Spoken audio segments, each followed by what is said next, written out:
Ready to go? Okay, councillors, that's loud. We'd best make a start. The video is rolling, as they say. Welcome to. Is that really loud? Oh, it seems to be coming back at me. Welcome to this evening's Overview and Scrutiny Committee to be held here at the Town Hall on the 18th of November 2024 at 6:30. First item on the agenda is minutes. Do I have your authorisation as Chairman to sign the minutes of the meeting held here on the 14th of October 2024 as a correct record of those proceedings? So move. Thank you very much.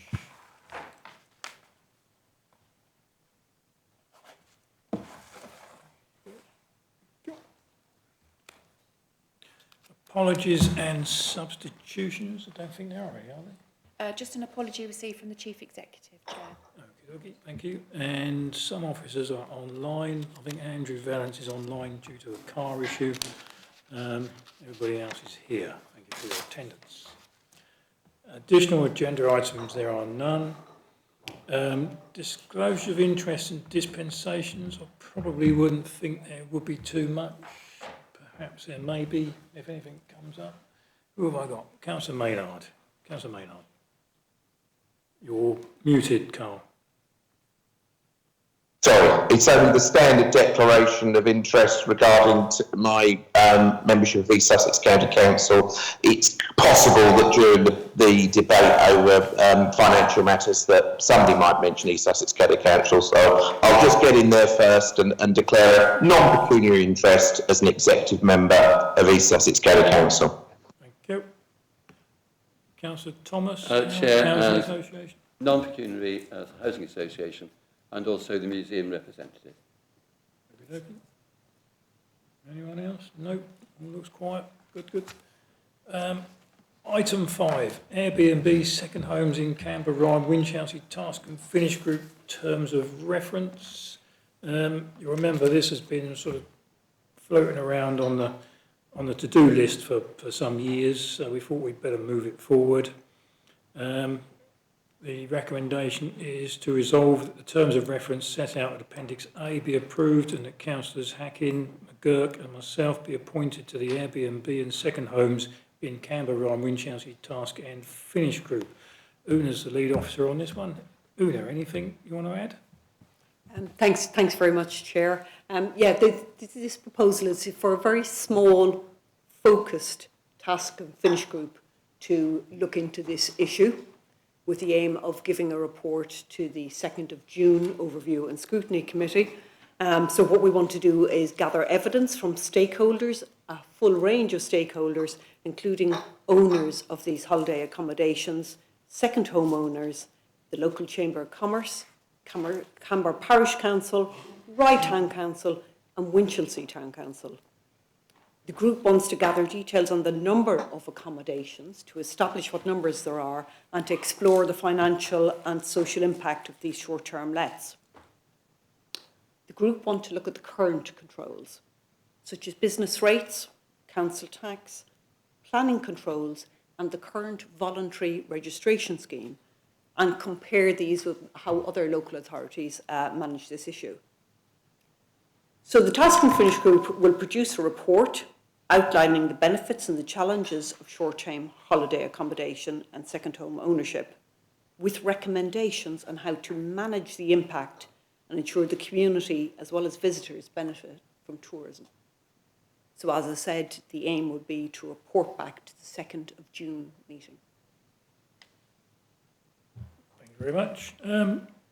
Councillor McGurk, I think you drafted the terms of reference with Una. Anything you want to add? Thank you, Chair. Actually, there was something I wanted to add, and which I forgot to mention before when me and Una were talking about the terms of reference. But generally, I'm happy with the terms of reference. I think they cover most of what we want and need to consider and also what people want us to consider. I think there are two issues. The first issue was in Objective A, where it mentions second homes in the citadel of Rye. I'd been asked to extend that to Rye generally. So that's something if we can consider.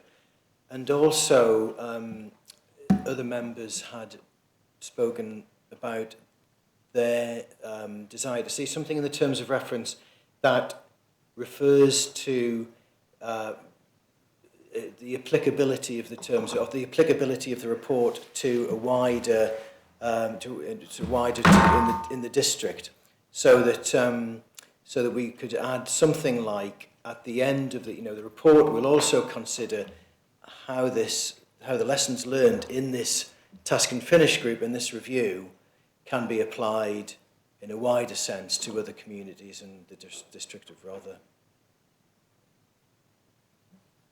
Good. I think there's only one thing, I'll get you in a minute, Terry. We're working with Icklesham Parish Council, not Winchelsea Town Council, just in case. My apologies, my fault. Winchelsea is a lovely place, but don't never call it a village. Don't get the parish councils mixed up, just so you know. Just so you know. Councillor Byrne. Thank you, Chair. Declaration of interest I should have made earlier, which is as a member of the Bexhill-on-Sea Town Council. And as such, I just want to underline what Councillor McGurk said about making sure that any useful findings, we look at their applicability to specifically Bexhill, but to the whole of Rother, just to make sure we really do get the last ounce of value out of the work that's done on that task and finish group. Yeah, and I think we was going to work with the Chamber of Commerce as well, weren't we? Quite closely to look it. Okay, someone want to move, or you want to say something, John? You sort of half indicated, not sure, maybe. It's a couple of points. In part, they spring from knowing something of the north coast of Cornwall. And it may be caught in by Airbnb type holiday accommodation. But in a sense, there are other types of holiday accommodation which complicate the picture. And indeed, Airbnb has tended to gain at the expense of those, which may or may not be a good thing. In Cornwall, it's thought not to be a good thing. The other one was really under D. It's not so much comparing, it's analysing what comparative communities have done and what have been the results. Because one ought to be able to learn what are the pitfalls and what are the advantages from looking at areas that are ahead of us. And I'm not quite sure D's phrasing quite captures that. The intention is clearly there, but I think if we can just sharpen that a bit, it would be useful. How would you propose to sharpen it? Because if we're moving it for a recommendation... Well, I'd first of all use the term analyse, and then I think to identify weaknesses and the pluses in what has been done. Something along those lines. We'll add that in then. Yeah? Yeah, good. Right, you happy to move, Councillor McGurk? Or you want to say something? I am. Shall I propose some wording then? So we've got something. So we could add to D to analyse, and compare and analyse the effects on similar comparator communities, the benefits and the challenges of blah. And then we're extending, we're getting rid of the citadel of Rye and just having Rye for Objective A. And we are also suggesting another item for the terms of reference that we state an ambition to capture relevant lessons that can be applied across the district of Rother as a result of this task and finish group and the review and the report that we will publish. Is that fair enough? Yep. If that's okay, I'll move. Councillor Creaser? Before you move, obviously there's another thing in that objectives A. It's saying about second homes in the citadel of Rye, which you've now decided to change that. But the centre of Winchelsea, it should be referred to as Winchelsea Town, because that's the part that we're dealing with, because that's the part that's got all of the old houses and things like that in. So that they needs to be a bit sharper with that. And then, I mean, obviously Canberra, it's just Canberra's Canberra. But as you said, it's Icklesham Parish Council that Winchelsea Town comes under, but then you've also got Winchelsea Beach, so the usual thing is to refer to it as Winchelsea Town, if that's right.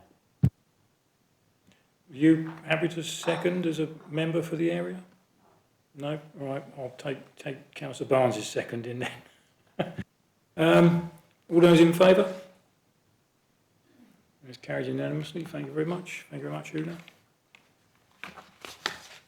Moving on. Page 9, item 6. What have we got here? Purpose of report, review the financial issues affecting the council in the years up to 28-29 and to provide draft budget scenarios for 25-26. Office of recommendation is resolved that financial forecast and proposed way forward be noted, recommendations be made to Cabinet as appropriate, and public consultation commences on relevant proposals contained within the report. I believe that has already started. Andrew is online, hopefully. Yep, there he is. Thank you, Chair. Bottom corner. Over to you, Andrew. Okay, thank you, Chairman. Council must set its budget this year in the light of increasing uncertainty. We have a new government. We don't know some of the budget proposals they're going to make at Christmas and the unsustainability of the previous capital programme. We had report at the last budget monitoring report that came to this meeting last cycle that did actually amend the capital programme quite significantly, and that's carried forward into this report. I'll start really in the position of reserves. So reserves, we're now beginning to eat into the general fund reserve of £5 million. And by the end of this financial year, we could be down to about 4.3 million. That's still about 3 times our minimum reserve, if you take 10% as a suitable position to take, which a district auditor would probably advise. Moving forward then, paragraph 4.3 has identified that officers, after the challenge sessions we had, the budget challenge sessions we had with the leader and with Ash, and then the Cabinet Away Day that we held in October, there are now 1.176 million of savings that are shown in Appendix A to this report. And there's a variety of officers here, either in the meeting or online, who can answer questions on detailed questions on any of those savings proposals or income generation proposals. Paragraph 4.5 also identifies 540,000 of growth offsetting that, and again the officers present can answer detailed questions on any of those growth proposals. Section 6 and 7 really deal with the key issue of the 1-year settlement that the government is proposing. There's quite a bit of detail in there, but the key thing is we're only a 1-year settlement this year. We've had the budget, that has increased our national insurance costs. There is a big question arising over whether the government is going to fund those or not. They've identified £700 million of extra grants across the country, but they are proposing to redistribute that on more socio-economic factors, which members may remember the fair funding proposals of 5 or 6 years ago that have been consistently postponed year after year after year. It does now look like this new government is going to bring in an element of those proposals one element in this year and then probably using that revised distribution much more in the 3-year settlement to come for the following 3 years in a year's time. Rother is not likely to do very well out of that change. It's likely to be worse than if they'd distributed money by the existing formula. Settlement is due in December, when we will get detailed figures for Rother. But there is a policy statement due this month, by the end of this month, which may give us the position on council tax and any capping limits. There's been a bit of debate in the press the last few days about capping limits and some confusion. My hunch is that there's going to be very little change from last year with the 3% for districts, and the talk of 5% nationally is probably that there would be the additional 2% adult social care precept for upper tier authorities. What will be interesting to see is if the additional £5 limit gets lifted, hopefully to £10 as the district councils network proposes every year. So we should find that out fairly soon. So in paragraph 9, I've identified 2 scenarios that I have placed in Appendix C, a best case scenario and a worst case scenario, and factors differentiating the 2 scenarios are listed at the bottom of those 2 scenarios. Have to say, you wouldn't be surprised to hear me saying that I'm more inclined to the worst case scenario at the minute. That is probably where the risk is. With council tax capping and things carrying on, and a not very generous grant settlement likely, but who knows, we've got a lot of uncertainty still to be unravelled in the next few weeks. Just moving on briefly to capital, as I mentioned at the start, we've already made significant changes to the capital programme last month, and that is reflected in the figures in this report. So I'm happy to take any questions, and as I said earlier, there's a lot of officers here who could also take questions on the detailed proposals in this budget. Thank you. Okay, thank you very much. Who's going to kick off in? Anybody got any questions?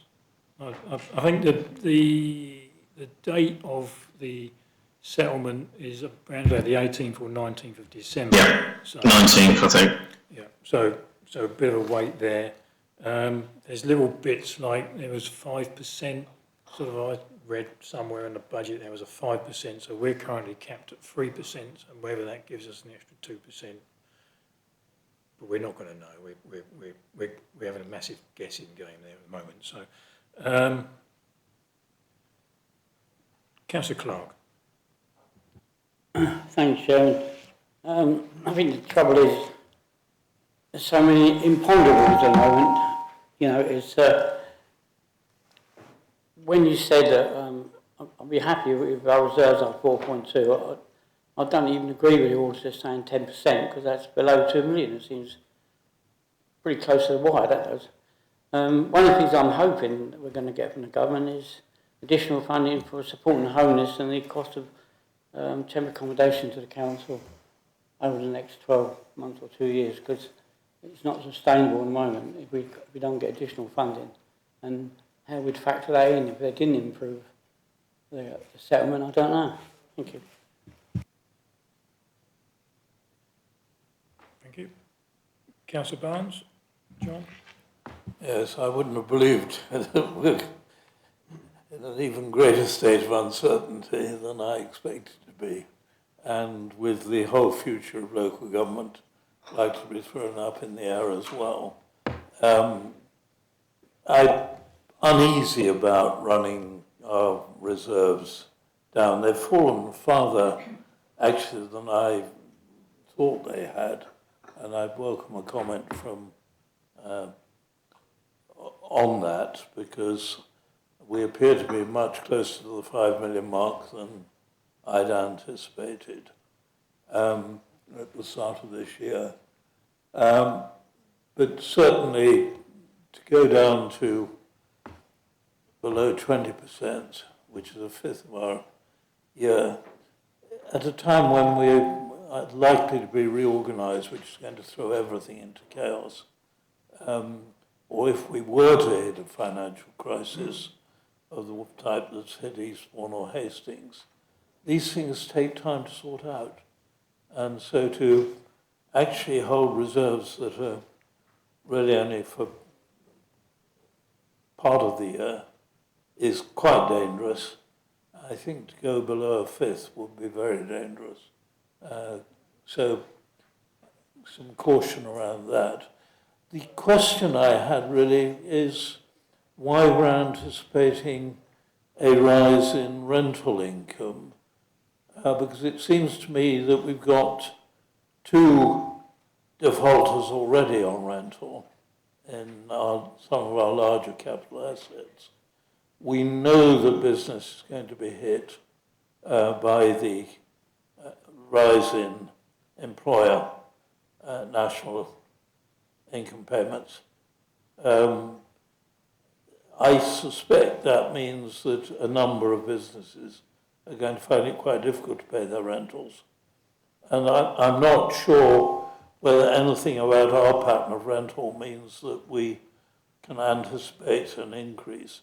I would be anticipating at best holding still, possibly some decrease in our rental income. I don't want to add to Andrew's problems, but like him, I think we're heading towards a worst case scenario, and I wouldn't want to take any false hope. We did tend to overestimate our car park income last year. I know the weather didn't help. We may do better this year, but I think we should be very prudent in our estimates of what we're going to hope, because cutting in year is always extremely difficult. It's best to be prudent in your budgeting. And so those are partly remarks. There is one question buried away in there, and maybe 1 or 2 others implicit. The other thing which Tony Biggs raised at our housing task force the other day is, given that we're now going to accommodate some of the storage behind the town hall, is car parking the best use for that Beeching Road site, or whether should we not be looking at alternative uses for that, which might be more beneficial to the town?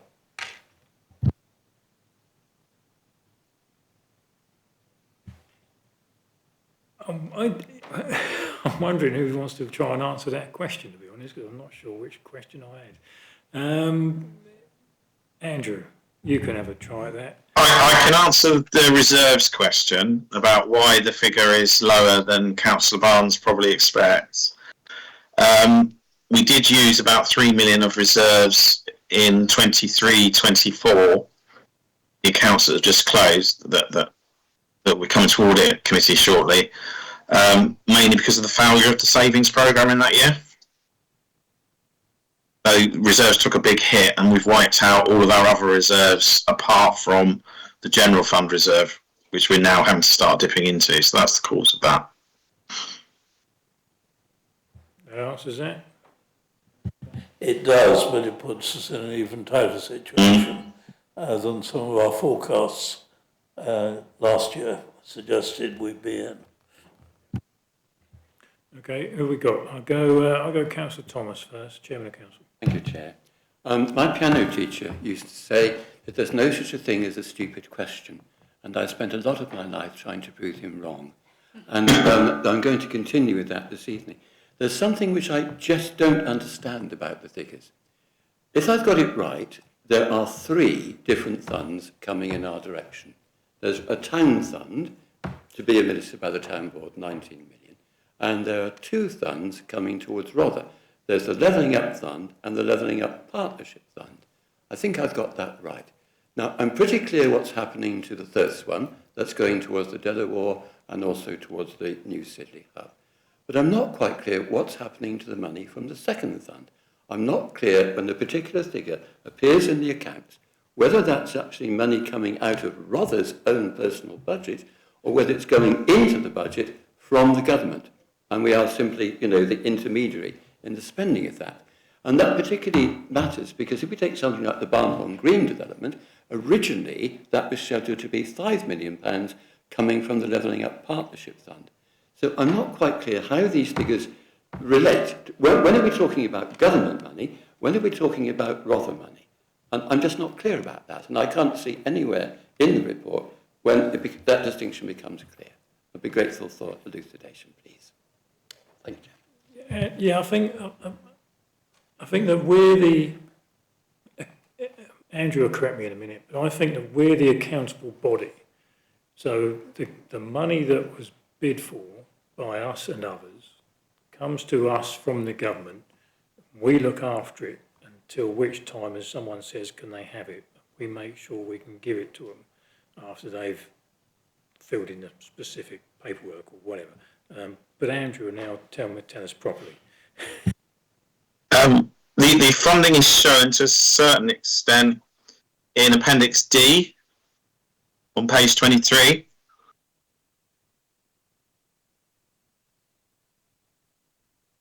But it can be. I'd have to when we do the final budget, we break it down into more detail if members require that. I can see Duncan's put multi in a few places, which isn't very helpful for this answer. But yeah, the development programme is funded from the LUP and the LUF. So things like the Cambersands Welcome Centre, the Leisure Centre, King Offer, that is LUF money. Barnholm Green, some of that. So yeah, we could do an analysis for the next meeting of the breakdown of the LUP and the LUF if members wish. No, because then we'd know how much of the money is coming from the government and how much we're having to find. So, for example, you take the Leisure Centre, I believe about 10 million was due to come from the government, but then the council had to find the remainder. So that's why I'm curious about how the financing of it all works and why I think there is an advantage in being a bit more transparent and clear about how it's working. We don't have the final answer on some of these things yet. So the Leisure Centre, for example, there's consultants in now. There is the bulk of the funding from the LUF money. There is some money that would be raised by selling the housing on the site, but there then is a 4 or 5 million potential gap to fund the Leisure Centre. But they are looking at different versions of the Leisure Centre, different models that would cost different amounts, trying to fit it into the site, as well as cost restraints. There are actual physical restraints on the site as well. So that currently is a live issue that is being looked at by consultants. So there isn't a definitive final answer on some of the schemes at the minute. There's still work ongoing on some of them. Very much, thank you. Just on these grants, Andrew, was there when they sort of first came through and we sort of accepted them at full council, I thought that sort of the process, the money had to be out of our bank account by sort of April of 25 on some of them. Is that still sort of seen? I'm just thinking, I know the wheels of local government move sort of glacially sometimes, but when there's sort of a push that if we don't spend it, the government may well ask for it back. Generally, they don't. You have to write and ask them nicely, and they sort of give you an extra few months. But yeah, could that be a problem? Duncan is speaking to the ministry a lot. Had a latest update today. There are indications that we will be fine. They are asking us for honest answers to when the schemes may be finished. And I think Duncan has given us the comfort from them that it looks like, as long as we're honest, we are making progress.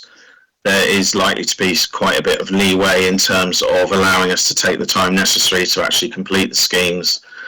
For example, the Delaware is likely to be finished in December 27, so there is quite an extension.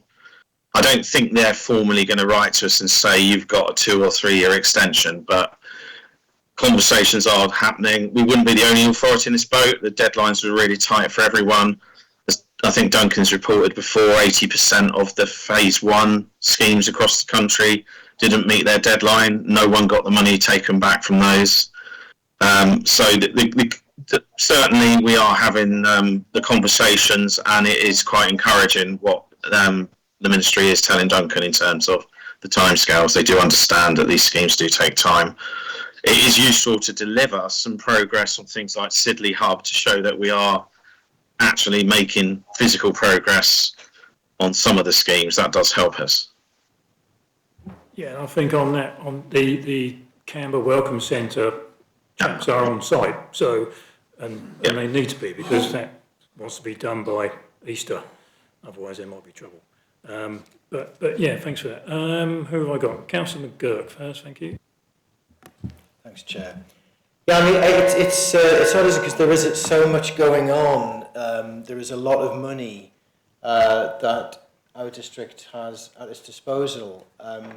So obviously that, you know, and that is going to improve our assets.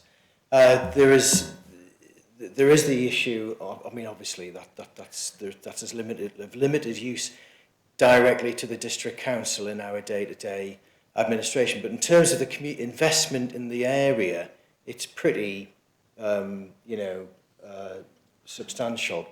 So my question really is about assets and how we manage our physical assets, how we can manage them more creatively and imaginatively, including, identifying assets that we own and can either sell or do other things with in a more business-minded manner to create revenue.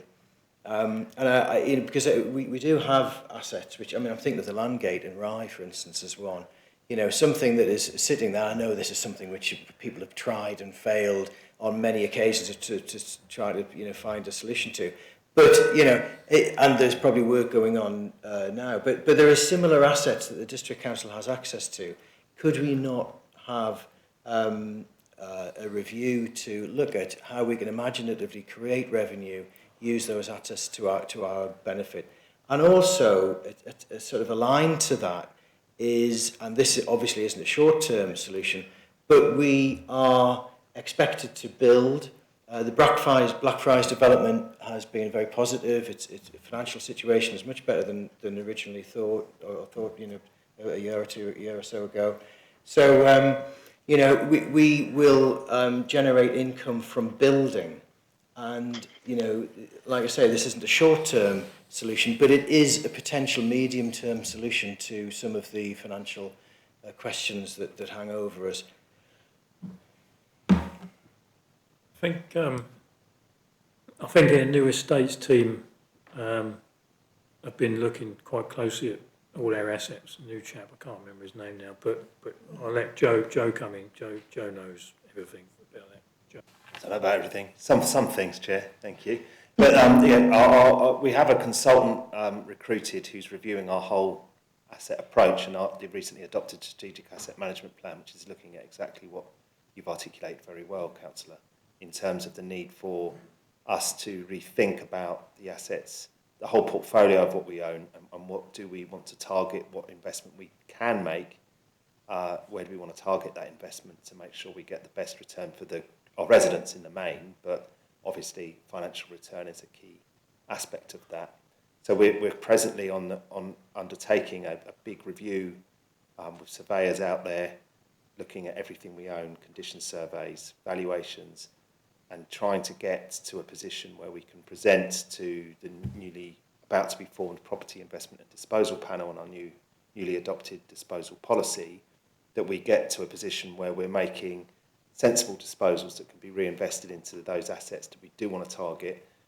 Yes, financial return is key, but those other community benefits as well to be considered. But it's challenging because there's been, I think, underinvestment over many years. And there's certain key assets, like, for example, our colonnade, that we need to keep watertight and standing up as a non-negotiable. So it's challenging, but I do hope we've got a new approach to that, which will see some benefits. Yeah.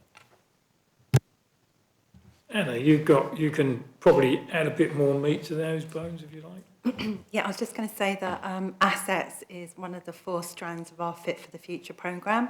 And as Joe said, we're looking creatively about what we can do with the assets. And that programme is monitored by the Corporate Programme Board, of which members sit on. And so we can measure the progress over the next year. But as Joe said, there's been various things that have come forward, and it is exactly what you've said. But it is a key part of our Fit for the Future programme.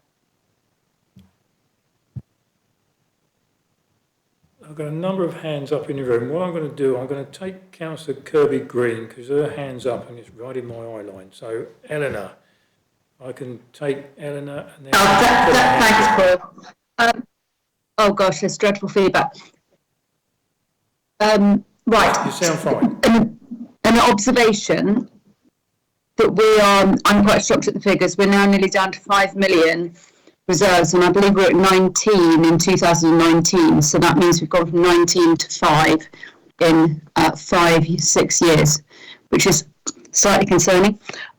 Second question, you talk about charges for car parks, and obviously you've mentioned Northam and Hurst Green. Is there still obviously that's going to create an income. So is there still the option to devolve those to the parish councils, or do you not want to do that any longer because obviously you then won't get an income? Or is there a cost in running those car parks? I guess that's the question. Because if there isn't, would you still be open to devolving them, as has been done in Burwash and Salehurst? Ooh, would that be Deborah or Lindsay? Thank you, Councillor. It's a very good question because we do want to introduce charges into all those car parks that aren't currently charged for in seeking equality, and why should some be free and some not? But as in terms of the asset disposal and that aspect of our policy, we would be flexible and maintain an open mind, I feel, because all the car parks do cost money to operate. They all need maintenance of some shape or form, not necessarily straight away, because obviously tarmac can last quite a long time once it's put down, but obviously investment has to be made over a longer period of time. So we would have to consider the financial aspects of that. But I believe we can be flexible on that in terms of they are an asset and all assets should be considered. So I hope that answers the question. Okay, thank you. I think basically, Eleanor, the door is possibly still open, or slightly ajar anyway. Yeah, thanks, Paul. I will now take my hand down to get it out of your eyesight. All right, thank you very much. Councillor Mary Barnes wants to follow. Thank you, Chairman. In fact, it was a car park at Hurst Green that's worrying me a lot. It is the only public car park in Hurst Green. Parking in Hurst Green is appalling. It is a huge problem. And to have the only car park in Hurst Green made into a paid car park would create awful problems. So I would really just like to put forward a plea, say please, not our car park. Devolve it to the parish council by all means, but I understood that they have tried to take on the car park, and we're told that for flooding reasons or for something or other, that there has always been a reason why they shouldn't. But I will look into that. But I have shared the news of this item with the chairman of the parish council, and he's absolutely appalled that it could even be considered. So please, if we could just not consider Hurst Green as a likely asset at this particular moment, it would be good. Well, the only trouble with that is, where would you stop? Chairman, there can't be very many villages that are on a crossroads that have the A21 running through it, so there's no parking there. And for the residents of Hurst Green, it is a daily problem with where to put the car. And really, to put that as a charging car park on the top of it all would be so unkind, I think. Well, then perhaps you need a word with the chairman to see if they want to take it on. But there we go. I'll go. Oh, Joe might have answers. It's just a general point, general observation that while they are non-chargeable car parks, they're not free. They do cost money to maintain, and it's about who should pay for that. Should it be the general council tax, or should it be the people using the car parks? And there is a challenge of equity, I think, between areas, and why should Area A pay for parking and Area B not? So it's about, I think, a principle of fairness, and we can see the numbers in front of us and the urgency with which we need to address our reserve position, and these sorts of things are least worst options rather than something necessarily we would all choose to do in an ideal world. But it's a difficult decision, but one I think we have to take a deep breath and make the right decision with these difficult decisions. And it's just one example of hundreds of very difficult decisions, including people's jobs in this authority. So I just wanted to sort of make that point, because I think sometimes we can get a little narrow. This is about the budget, and yes, there will be challenging conversations about public conveniences and car parks and parks and verges and all sorts of different difficult conversations, but we must keep to that principle, I think.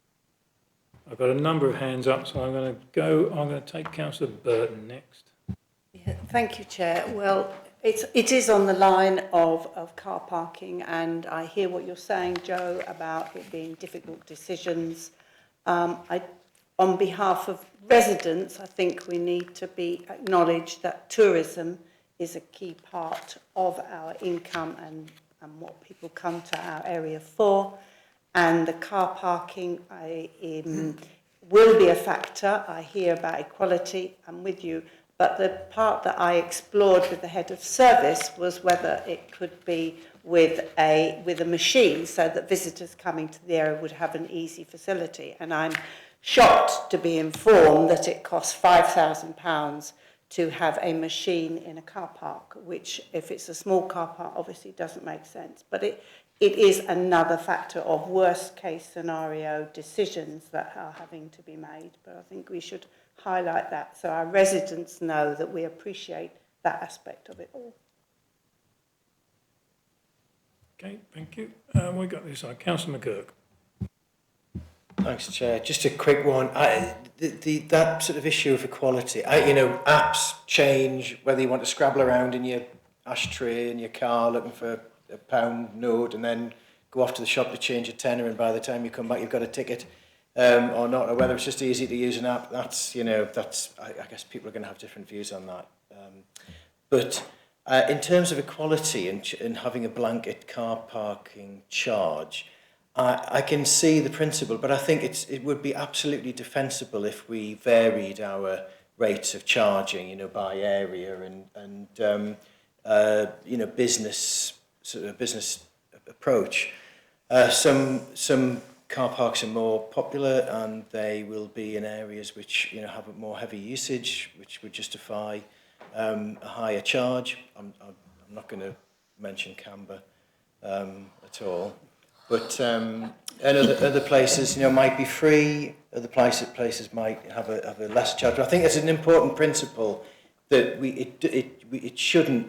I can't see how a blanket charge would make sense in terms of a business sort of approach to revenue in car parks. Yeah, I don't think we probably need to get bogged down too much on car parks. We've got probably a lot of other stuff to think about as well. Councillor Barnes, John. Yeah, so I too am a bit worried about if there's any notion in people's minds about a blanket charge on car parks, because we did build council house estates and put car parks in because we didn't supply every council house with a parking space. And that would leave us with some slightly odd decisions, I think, because you would suddenly, in effect, be putting up the rates, the council tax, of people who lived in those houses. So history is not on your side in arguing for a blanket charge. I think you do need to talk to local members about the history of some of these sites before you decide on policy. The other point I wanted to make was, it occurred to me as we were talking about the capital programme, I don't anticipate this government withdrawing the levelling up monies, although I think legally they would be within the right to do so. But while we hold those monies, of course, we're earning money on them. And I think we've got to be careful in using that money to prop up the budget, partly because it won't be there, but partly because if the government were to decide to withdraw, you will be in a problem. I think it would be better to treat that income as going towards the capital budget rather than towards the revenue budget.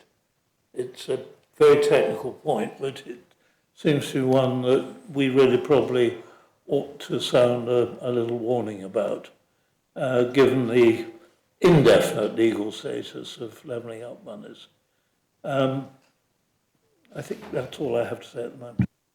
I think I'll go to Joe in a minute. Andrew, on that specific point that John made there with the sort of income we get from holding this money, any thoughts on that? Yeah, my scenarios do actually reflect a quicker use of that money or a slower use of that money. So, and the medium-term financial plan does take account of that money being spent, and then we're going to have to make savings to make that money up. We're already dependent on that money to plug a big gap in this year's budget.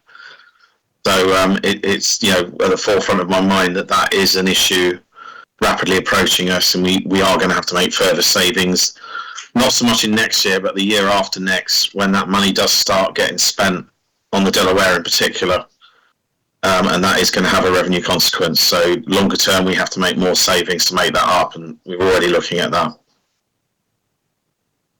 Right, okay. Joe, you had your hand up quite vigorously. No, I was only to clarify that for the minutes that no one's suggesting a blanket charge for car parks. Sorry if that was misunderstood. There's the principle of charging in car parks is being implemented. So there will be charging, but there will be variation between car parks, which we don't need to get drawn into now into the detail of that, but that's what's being communicated. Right, I'll be honest, I don't know the Gorses car park. So is that one, would that have originally been built to service the houses, or was it just a bit of ground that turned into a car park, say, for example? I think it's in Batley. Is it in Batley? No,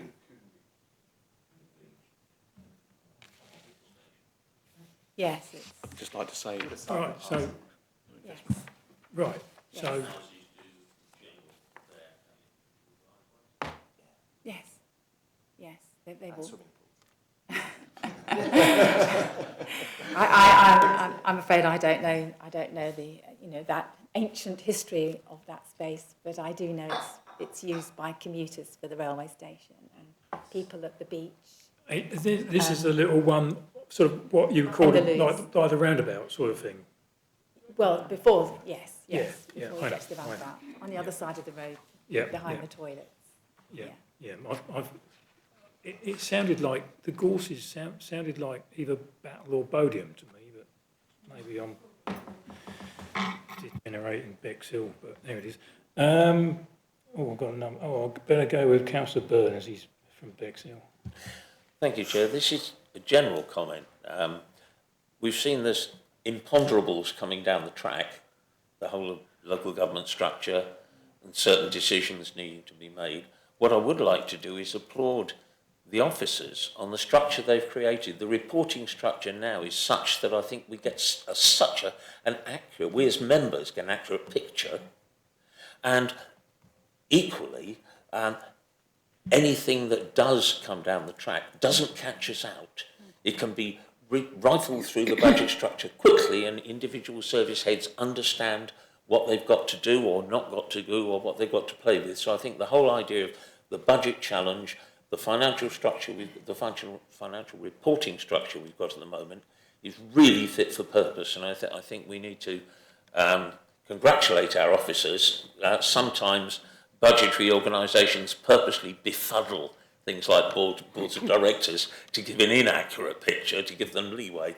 Our team has really given us an accurate picture, and I think we can be reasonably confident that the discussions and decisions we make are based on accurate and up-to-date information.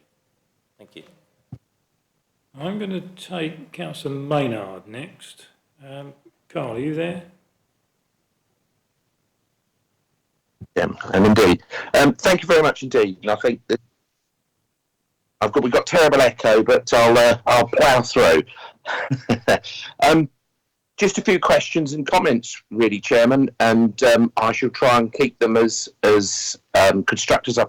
constructive as I possibly can, but reflecting some of the concerns that I have. I mean, through the scrutiny process since I rejoined the Scrutiny Committee in 2019, we've been banging on about savings and achieving those savings year on year, and they simply haven't been achieved.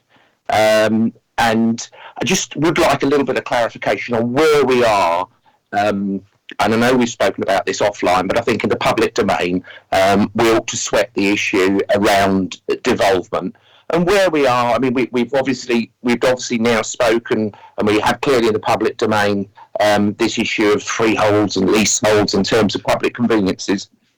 But I think it would be useful for members to have a round-robin update on specific sites so that we know where we are, so that we know where those negotiations are with the various parish councils and other interested parties, so that we can go forward and accurately when we go out and talk to parish councils, and indeed, when we're fielding constituent inquiries about the status of various public conveniences that have now closed, that we've got an up-to-date and tangible answer. And I know it's now been through cabinet, etc., but we really do need to flush into the public domain exactly where we are on all of these. Whilst I understand, obviously, that negotiations are sensitive and there may be confidentiality around some of that, I think it would really be useful to clearly demonstrate that we are committed to that development programme that has frankly floundered thus far.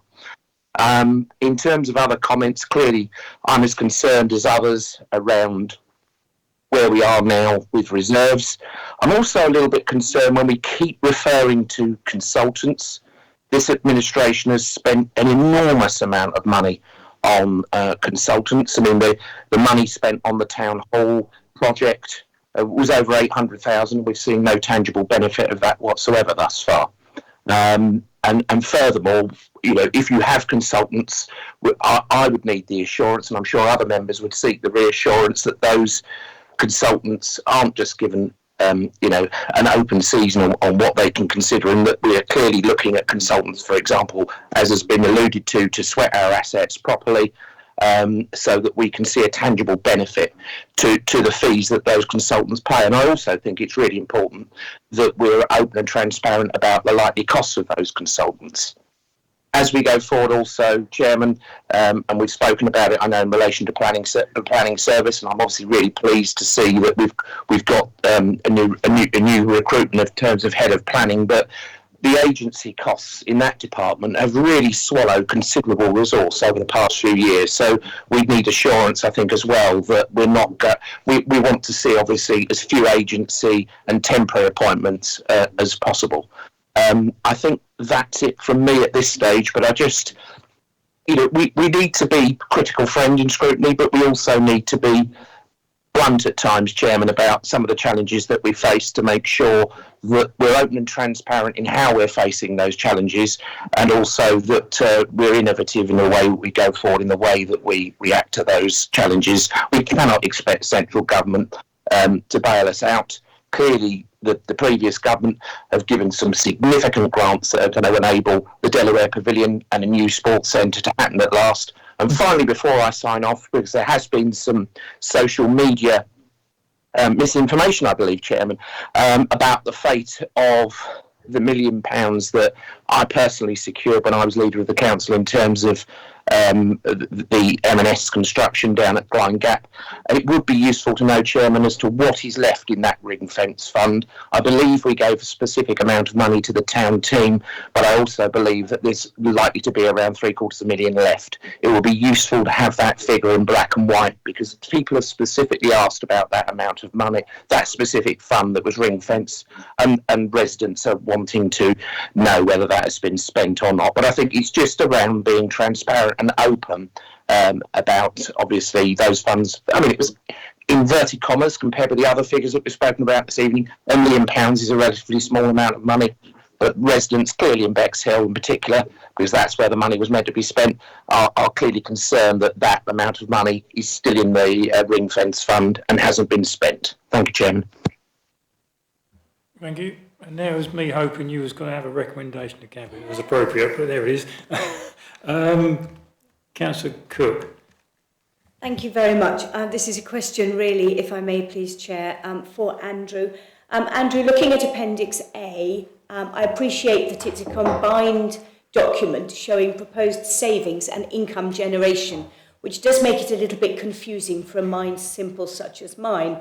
Looking at line ES2, CCTV costs transferred to Bexhill and Battle Town Councils, I see that 25-26 there's a saving of 10,000. But if you've devolved it, if those costs have been transferred, I don't see how you can continue to save 14,000 in the next 2 years. What am I missing? Thank you.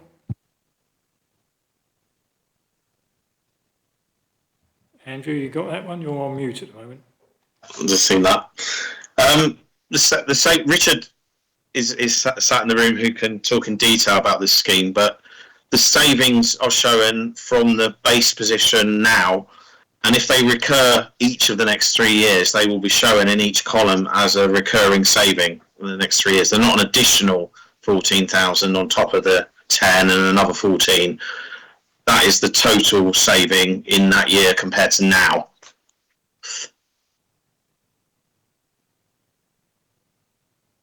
Right. Anything to add, Richard? Hopefully not, he says. Do I have to?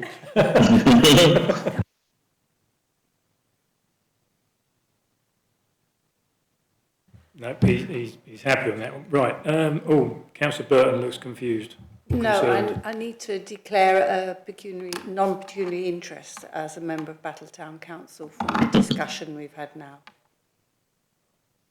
Okay. Councillor Mary Barnes. Thank you, Chairman. It's been referred to several times during the meeting, but I'd just like to ask the question. It's about paragraph 7.2, which is all about the English devolution white paper and what it's going to do to make simpler structures of local government. This is a very big ask, but are we in any way at all prepared for what the outcome of this white paper will be leading to? For example, we're talking about a budget, keeping money in the kitty. What would happen to that if it was all part of a bigger pot? Have we actually thought as a council about how this is all going to work out and pan out for us, and what will happen, say, for example, to the town hall? But just generally, have we started the discussion? I would assume that until the white paper has got the detail in it, we won't know. Well, Andrew, you put that in the report. You can answer that. Yeah. The key thing we need to find out, I mean, we're sort of assuming it's going to be done to us by the government at the minute. The key thing we don't know is when. So we need the timing, really, before we could start planning for all the eventualities. So it's very, very early days, obviously. We're waiting for this white paper that's due any day now to see what sort of level of detail it gives us as to the process that's going to be followed. Whether it is going to just be imposed on us or not. And then the phasing, the timing, we believe it might be phased. When the story was leaked in the Municipal Journal, it did talk about phasing of this programme, and Essex and Lancashire being first. It may be that areas that are not particularly welcoming a mayor may be put to the back of the queue because they're not in agreement with what the government's trying to do at the combined authority level that is driving this first. So we need to see the white paper and the detail. It's literally a newspaper story at the minute and a one-liner in the budget book at the minute. So we need a lot more detail, particularly around the timing and the phasing of it, before we could start making any serious plans. As I thought, thank you very much. Right, John, were you still, was you kept indicating, I've been ignoring you, I've been trying to anyway. It would have been helpful actually on, if we knew a bit more, whether primary legislation was actually going to be required or not. The timetable looking back to 1970 was it required legislation, and the shadow authorities were put in place in 73 and actually took office in 74. So effectively a 4-year time slot.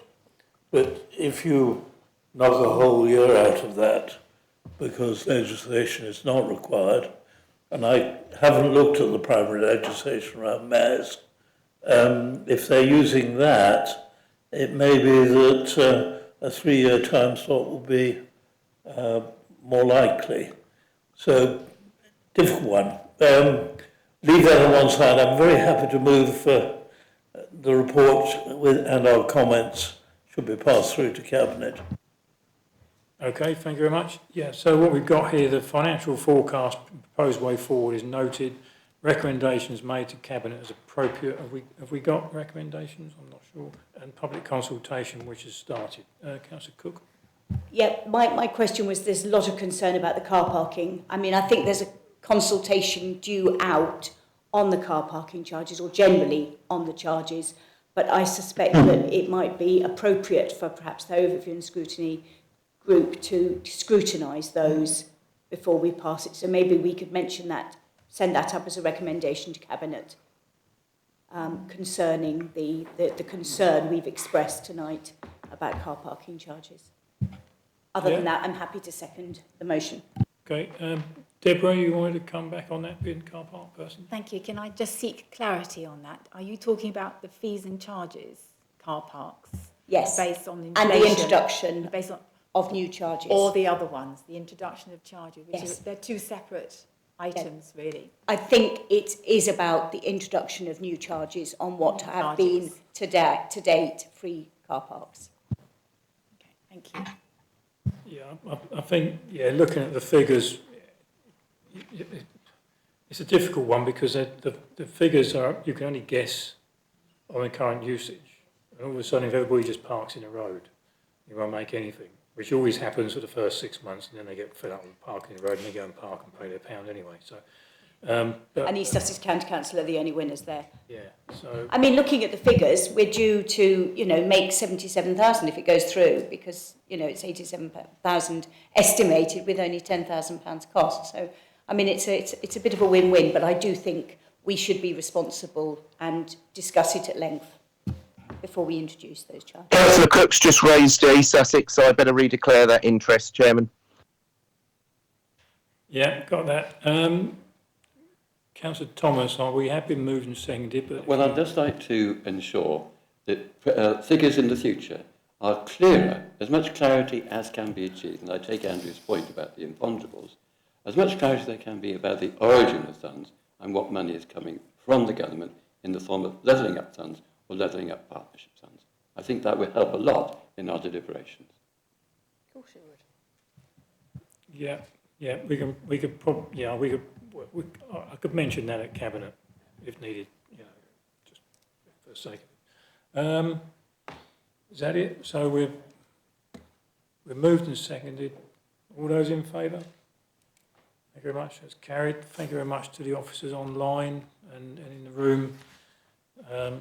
Sorry some of you weren't needed, but anyway. Next one is performance report, item 7, pages 25 to 42. performance report. Report of the Chief Executive, who is unable to be here. Purpose of the report to monitor performance against agreed KPIs and to make any necessary recommendations to Cabinet. Resolve that the Overhead and Scrutiny Committee consider these findings and recommend any actions to Cabinet as necessary. Anna, this is yours. Thank you. Thank you, Chair. So the report is in the same format as I normally do it. It's by exception reporting. So I've highlighted in the report the areas where we're either underperforming or overperforming. The first one that we've got is for housing, the number of households either prevented from homelessness or relieved from homelessness. In quarter one, the figures were 49, and in quarter two, it dipped to 42. I've got the head of service next to me. It is kind of an accrual issue. It's nothing to be concerned about. And as you can see, there is still a lot of prevention taking place. I think I'm right, Joe, to say you're not concerned? That's right, not concerned, but keeping an eye on it. Moving on, I must apologise, there's an error between paragraph 6 and paragraph 7. The heading should read, average cost of placing a household in temporary accommodation. So as you can see from the costs, quarter one was very low, it was £1,073, and quarter two is £1,255. So between quarters, it's an increase. But as you can see from the target, which is £1,200 per month, we're not really very far off it. So it's not an issue. It is a rise between quarters, but again, nothing of concern. I'm very happy to take questions as we go along, so please just interrupt me. If I move on, the income from estates, income from all assets, we've had a bit of a trend. It is £53,000 less than we'd hoped, but this is due to rent reviews and one of our lessees vacating a property. However, as we were already mentioned this evening, the resources in the estates team are being boosted and we are doing full reviews of all rents and making sure that everything is done on time. We then move on to planning, which is the percentage of major and minor development planning appeals allowed by the planning inspector. The target is The target is 10%. Quarter one was 16% and quarter two 22%. This is the gauge of how central government consider the quality of our decisions. The planning manager has put in there that isn't necessarily the direction of travel for us as a district, and it isn't always a very good gauge on the quality of decisions. However, we have got it as a KPI at the moment, and we do always learn lessons from the planning inspectorate, and we do training for committee members as well. Finally, it's revenues and benefits, the average number of calendar days to process a new housing benefit claim or council tax reduction claim. So processing times, it's been a bit of a trend. They continue to rise because of resourcing challenges. Some items, as we've mentioned before at committee, are automated, and so you get this artificially deflated or sort of more positive figure. And it is really important to bear in mind that we are tackling the backlog of cases at the moment, so we're tackling some of the older cases, but as you tackle the older cases, your processing time goes up because they're in the backlog. So we have put resilience into this team, and the backlog is going down, but it is something that we need to continue to monitor. And happy for questions. Okay, thank you very much. Mostly all looking good. The only one I would say is the last one you mentioned. Some of us who have been here some time will remember we had a problem some years ago with processing homelessness claims, and so we had to put a lot of resource, a lot of time and outside people in to get us sort of back on track. So hopefully, the team are all over it, and Joe especially, just to make sure, because that once we got once we sort of got behind, we was behind for quite some time, and it got bad, didn't it, Charlie? Thank you, Chair. Well, I was looking at this report. I want to congratulate staff for the occasions when they've actually prevented people from becoming homeless, because if you look at the numbers, if you didn't, they were in temporary accommodation at £1,000 a month, and that's 40,000 gone out the window straight away. There will be some increase in cost of temporary accommodation because landlords are jacking the rents up. So the placement you're making may be £50 or £100 a month more than it was 3 or 4 months ago. You know.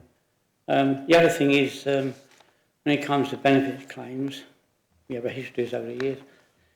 We've got to make sure we've got a core staff that can cope, because if we reduce the size of the team, we get a backlog, it's going to be difficult. And you've obviously got guidelines of how many days residents expect to get response.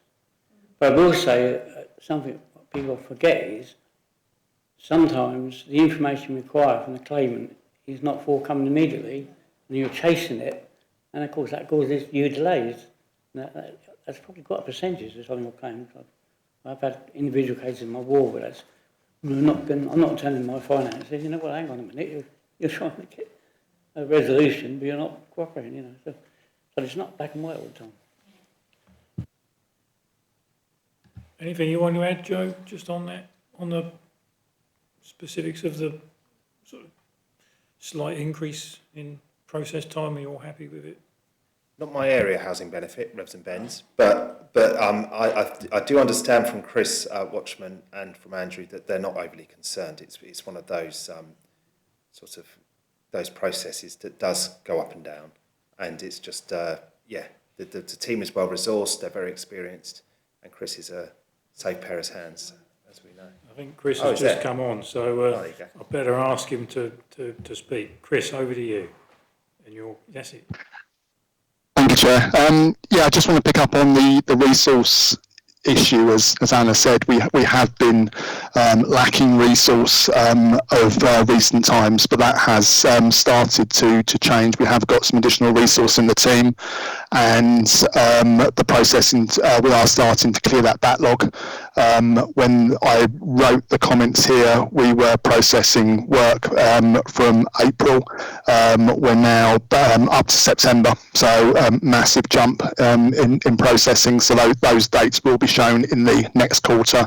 As Anna said, as soon as you start processing the work, then those stats start to appear. So the next quarter is likely to show a higher processing time, but that is purely because we're starting to clear the backlog down now. Okay, that's good. Thank you very much. Any other questions? No. Charlie? Just a quick one. Is the Household Support Fund rather now up and running? Because it was supposed to be in September and it runs out in March. But a number of my residents have been trying to get on it and it doesn't seem to be up live at the moment. Chris, did you get that? Yes, I did, yes. It is live. It went live end of last week. So it is on the website now and we are receiving applications. Excellent. If you didn't hear that, Charlie said excellent. Thank you. Right, what have we got?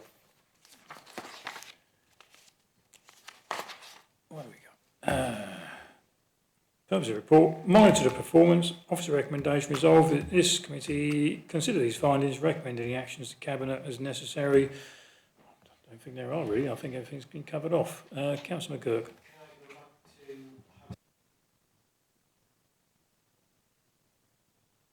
Thanks, Chair. Chris, it was just another, to pick up on Councillor Clark's question about the Household Support Fund. As far as I know, it was awarded, it was, administered from central government to the county council a couple of months ago at least, and then it's worked its way down to districts and boroughs. We are behind some, but ahead of others. What was the reason for the delay, do you know? Partly, what happens is, as I said, the money does get devolved to East Sussex County Council. Then they have to go through their internal processes to work out the district and boroughs allocation, and that does take a little bit of time. As far as I'm aware, we are the only one actually live with our scheme in East Sussex, so we are ahead of the curve from our neighbours. But the main reason is that it does take some time to go through the internal East Sussex process. Okay. Yep. Thanks, Chris. Councillor Maynard, you got your hand up. I'm assuming you might be having to declare another interest as the... You're quite right. As the lead member that devolves this funding, I will declare an interest as the lead member for adult social care and health on East Sussex County Council. It's non-pecuniary. Okay, thank you. Councillor Barnes, John.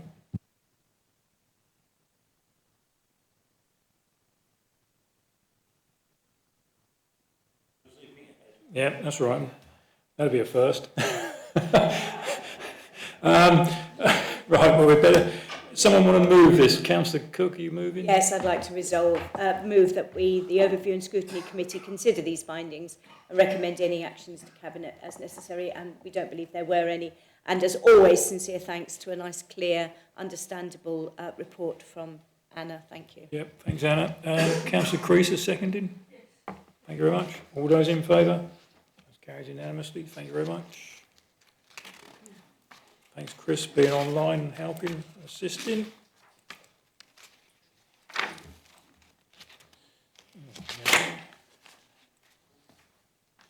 Oh, work programme, item 8. Agenda item 8, work programme, 18/11/24 is done. 20th of January, next meeting. Crikey. Savings assurance report, homelessness and rough sleeping strategy consultation. John, you had a point to make? There's some general points. The first one I just wanted to clarify, because two of us have read the recommendation rather differently. The idea of moving to 6 meetings in person and 2 online, I took it that meant still 8 meetings, but somebody else read it as a reduction in our meetings, and that would seem to me problematic, whereas 8 of which 2 are online is a perfectly acceptable proposition. I would think, certainly to me, and probably to most of us. The second point, looking at the work programme, is I missed the... now we're getting reports by exception on performance. We were going to get a paper, a kind of State of the Nation, which looked at overall performance and also the kind of information about, rather in 2024, that would actually help us. And of course, that is also a background to health and well-being reports. And again, they're not timetabled, and we're due to have a review of the recommendations of the Health and Wellbeing Task Force, which again has not been timetabled yet, and we're coming to the end of 24. It was supposed to be taken in 24. So we do need to take that one very early in 25. So we need to make some amendments to this work programme, it seems to me. Okie dokie. Lisa was on there, but she's gone. Do you know anything about the idea of 2 sort of online meetings and 6 in person? Yeah, so that was for 6 in person and then 2 online. So still 8 meetings, but 2 of them online. Yeah. So the online ones, would they, I suppose, well, would they need to be... Oh. So they would not be formal meetings, they would be informal online meetings for reports like that are for noting and information. Right, so we would sort of adjust our running order to a degree to, and instead of coming here and saying we note that, we just have a meeting and note a few of them. Yes. Right on. Right on. Do we usually have the budget in January? Do we talk about the budget? I can't remember.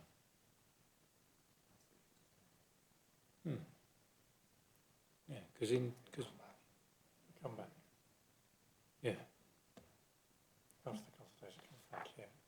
Yeah, that's it. Yeah, because I'm just seeing it. Yeah, just on there, we've got key performance targets, savings assurance, homelessness and rough sleeping strategy consultation. So plus budget, I would assume. Yeah.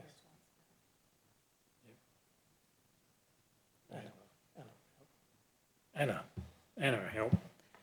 Not on that one, actually. But Councillor Barnes mentioned the State of the District report. That's due about June time next year, so that will be scheduled in for the new council year. Good. Anybody got? It needs to be coupled, it seems to me, with the report of the Health and Wellbeing Board. Yep. And I'm not sure where the county is going. Okay. Councillor Cook? I just wanted to comment about the review of the Health and Wellbeing Task and Finish Group. This has been delayed because there's no officer that has responsibility for that at the moment. When the restructuring is complete, an officer will be sort of allocated that, and then we will be able to do a review. Okay. Councillor Thomas? What I'm about to say now is a purely personal statement. It's not to do with my group or anything like that. It's just my own view. And that is that I personally would not be in favour of any reduction in the number of meetings that councillors go to, or any change in the status of those meetings, because I basically value democracy hugely and the importance of councillors taking an overview and scrutinising very carefully what the council does, and I can't really see how any reduction or change in the nature of meetings can have any tendency other than to reduce the effectiveness of councillors. So I just want to say clearly that everybody knows that I'm against that. Yeah, I think it's a proposal that will come at the annual meeting, I would assume, in the first meeting of this committee. It's within a report that's going to the audit committee in a couple of weeks' time. Do we know when it'll be? The agenda will be published on Friday for that audit committee. So if there's anyone on audit... I have to say, I absolutely agree with Councillor Thomas. I feel that sitting in a room in this situation, looking across at people, talking to people, is a far, far more efficient way of scrutinising documents than if we were all sitting at homes on our laptops drinking coffee. I would agree with you. I would rather have 8 meetings in person, whether we could perhaps have a meeting during the day instead, which would save on officer time and heating the building. I don't know, that might help some of our savings, but yeah, I would absolutely agree. I'm not happy with having 2 of our overview and scrutiny meetings. After all the training we've had, I think it sort of goes against the grain, really. Anyone else? No? I suppose that we will get a final decision, though, won't we? The other audit will make a recommendation. They won't foist it. Audit will be making recommendations to council, so it will go to council in December.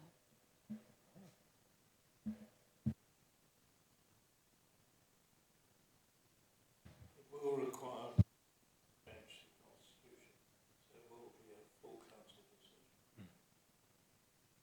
Right, okay. Better turn up at full council in December then. Councillor Creaser. Can we have a bit of a straw poll? I don't know whether that's appropriate. How many of the colleagues sitting around the table here agree with Councillor Thomas and Councillor Vicky Cook? Because I'm not sure. It wasn't a very pleasant drive over this evening in the dark and the wet. So, yeah. But I did the same drive. Personally, I would agree with Councillor Cook, and I think, I've not gone. I used to always attend cabinet meetings. I haven't been to a cabinet meeting now because I was told, we're trying to save the funding and everything else, and the cost of travel. So I haven't been to one for some time. But all of a sudden, you only sort of meet councillors. I meet you obviously here 8 times a year. Council, not everybody always turns up, and we don't sort of.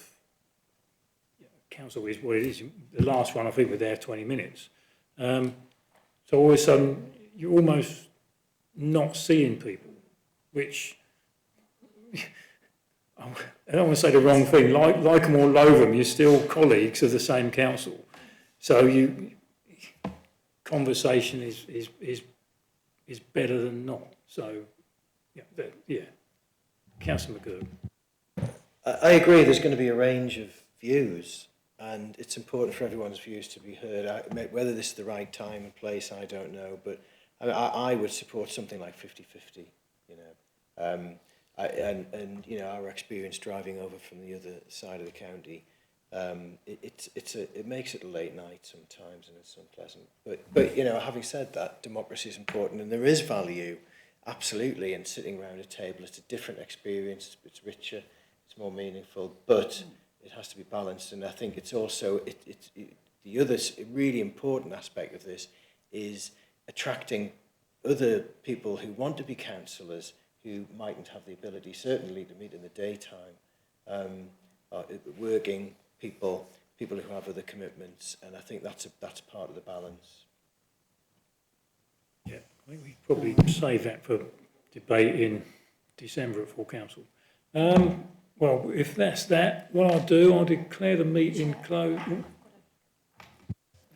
I've got an addition to the January meeting. Approval to undertake public consultation exercise on the housing development strategy. And then at the March meeting, to take off the recommendations of the Housing Development Strategy Task and Finish Group, because that will need to come to a later meeting, so the date will need to be confirmed.